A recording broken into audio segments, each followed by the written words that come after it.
With almost 4 billion views and 9.3 million subscribers, Muselk is comfortably sitting at the number 10 spot for Australia's biggest YouTuber. However, this could soon change. He is rapidly losing 20,000 subscribers each month and has seen a decline of 92% in views since his last peak in 2020. So what actually happened? Well, it's time to find out. Now the story actually begins with Team Fortress 2, as this was the first game that Muselk started making content on. However, this wasn't posted on his YouTube channel like we're used to today, because he first started making tutorials for Reddit. You see, Muselk was really good at this mechanic called rocket jumping, and this attracted quite the audience for him. And then I remember just like getting that viewership on Reddit and having like people comment and engage with a piece of content that I made was so addictive. But Reddit was obviously not going to propel his career into the direction he wanted. So this is when he decided to upload his first TF2 video in August of 2013. Or did he? Because this wasn't actually his first video. I actually don't remember really what my first video was, because you know what's really sad? YouTube deleted it. However, this didn't really matter, as Muselk continued posting and ultimately reached 100,000 subscribers with his content. He now solidified himself as one of the top creators in the TF2 community, and this was also due to the two biggest YouTubers in the scene, Stur and Jerma, quitting the game. There was now a massive group of fans left with no content, and Muselk was in the right place at the right time to fulfill their needs. But something that would probably fulfill your gaming needs is Yahaha. Yahaha is a brand new UGC creation platform for 3D multiplayer interactive experience. This means that you can experience amazing 3D games by creators all over the world, and even bring your own dreams to life as a game creator. It's incredibly simple with their fun and free to use creation tools, and you don't need to have any coding experience. That is because Yahaha will provide you with millions of ready to use assets, and they are stored in the cloud drive so they can be real-time streamed to you whenever you need them. All that is left to do now is publish it to the cross-platform PC and mobile app, and users all around the world are now ready to play your masterpiece. So what are you waiting for? Click the link below and join Yahaha's early access now. And I heard there is a community challenge and cash prize waiting for you,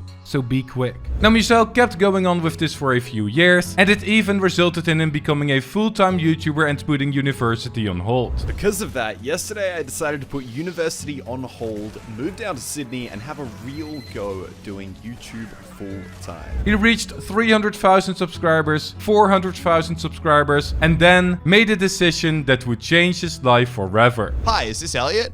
And I was like, yeah. I was like, hi, this is Dan from Blizzard. And I was like, oh, hi. He's like, do you want to like come to LA in a couple of weeks and play the unreleased game that we just announced called Overwatch? Well, that was an opportunity that he couldn't let go. And not much later, his first ever Overwatch video was made. In this video, he said that he wasn't quitting TF2, and one of the top comments claimed that Overwatch wouldn't kill the game at all, and that it would just be a competitor. But was this really the case?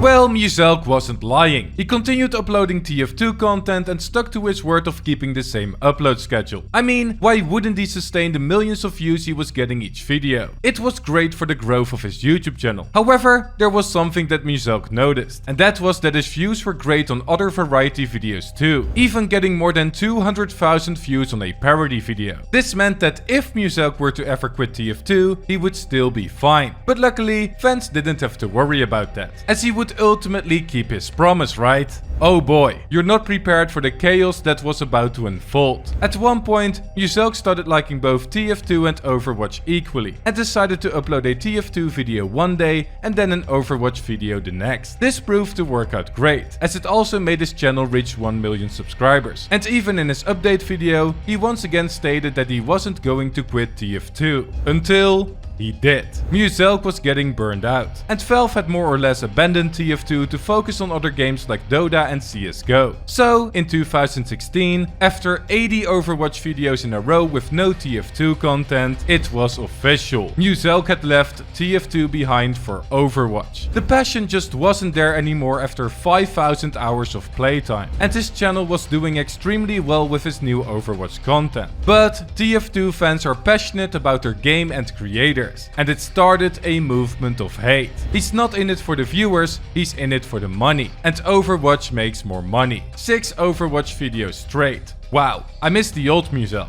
You betrayed Gaben. You betrayed TF2. Yes, people weren't happy with this decision. And when somebody asked him why he quit on Twitter, he fired back. Nah, I stopped TF2 because Valve are crappy developers and I was tired of stupid updates. Or no updates at all. This post got more hate. And as a result, more clapbacks from Muselk as well. But the damage was already done. Muselk was seen as the betrayer of Team Fortress 2. At least, only by some, because a majority of the community was actually still on his side, and even agreed with his opinion about the game. Anyways, Muselk continued killing it with his Overwatch content, and built up a new audience of his old supporters and new Overwatch fanatics, until a few months later, when he played his first game of Fortnite Battle Royale in October of 2017, and got over 4 million views. Was this the start of another switch?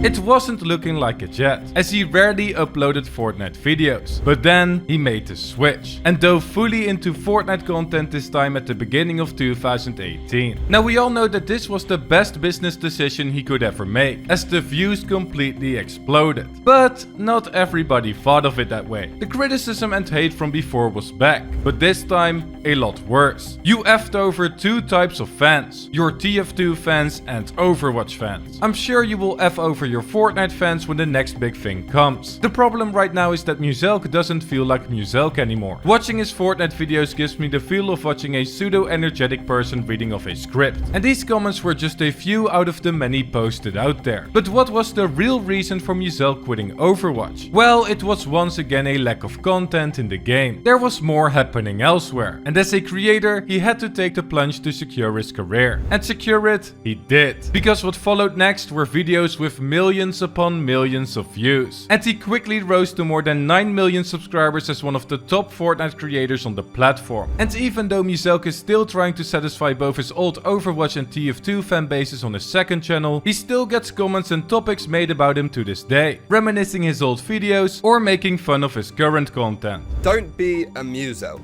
This is a comment that pretty much every TF2 YouTuber gets as soon as they upload a video on a game that isn't TF2. But with his views having dropped 92% from his peak in April of 2020 and him losing 20,000 subscribers every month, there is only one question left to ask. What happened? To this day, Muselk still supports hashtags on Twitter saving TF2, plays Overwatch and also uploads Fortnite videos weekly. But he is only seeing a fraction of the views. The main reason for this is the decline in relevancy for Fortnite. Muselk is a creator that benefits massively from the updates and content that a game provides. Hence why he left TF2 and Overwatch for the popularity and weekly content updates from Fortnite. However, the weekly updates ended since Chapter 2, and the hype surrounding these updates has decreased massively as well. CypherPK is one of the few that ultimately survived and hugely profited from this downwards trend, as he continuously adapted with new innovative video concepts and trends, while Muselk more or less followed these trends instead of creating them. The benefit of CypherPK is that he is always one step ahead, while Muselk is playing catch up, and you can see that in his current content as well. Nowadays, Fortnite story videos and top 10 lists are doing really well with clever titles, as top 5 gaming and Bensody are absolutely killing it right now. And CypherPK instantly spotted this new trend too. Muselk has now adapted to this new way of creating content as well, but the results are far from optimal, and his viewers are the main reason why. Muselk slowly but surely becoming top 5 gaming. Remember that thing we got back in the day, called gameplay? Been waiting all season for the usual Muselk shenanigans. Maybe flare gun only, pistol only, sky bases, something. So why is Muselk not getting away with this content while CypherPK is? Simple. CypherPK has varied his content so much since the Fortnite decline that his viewers are used to fresh new concepts, while this is a completely new form of content for Muselk's viewers. His viewers are so used to the memes, cool updates and challenges that they don't really appreciate a change so drastic. So, Muselk could just return to making that content, right? Well, no. Because the viewers want something they can't have. Nostalgia. Muselk is doing the right thing by adapting. And yes, it may be hard for him right now, but he has done it before and facing this setback will make him improve. That is, if he still wants to continue this journey for much longer. He nowadays has a much more balanced life than when he grinded mindlessly in the past and isn't really as focused on numbers like before. I don't want to reach like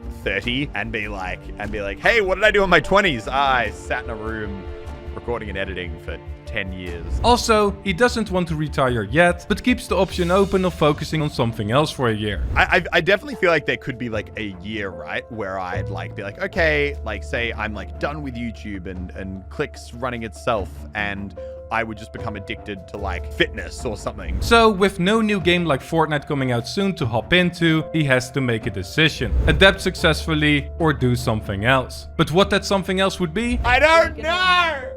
If there's one thing YouTube's taught me, it's that if I try and plan any more than 6 months in advance, like those plans are gonna get thrown out the window. Now this was the video, please leave a like if you enjoyed it, check out my team Saints in the description, and I might see you guys in this other video right here.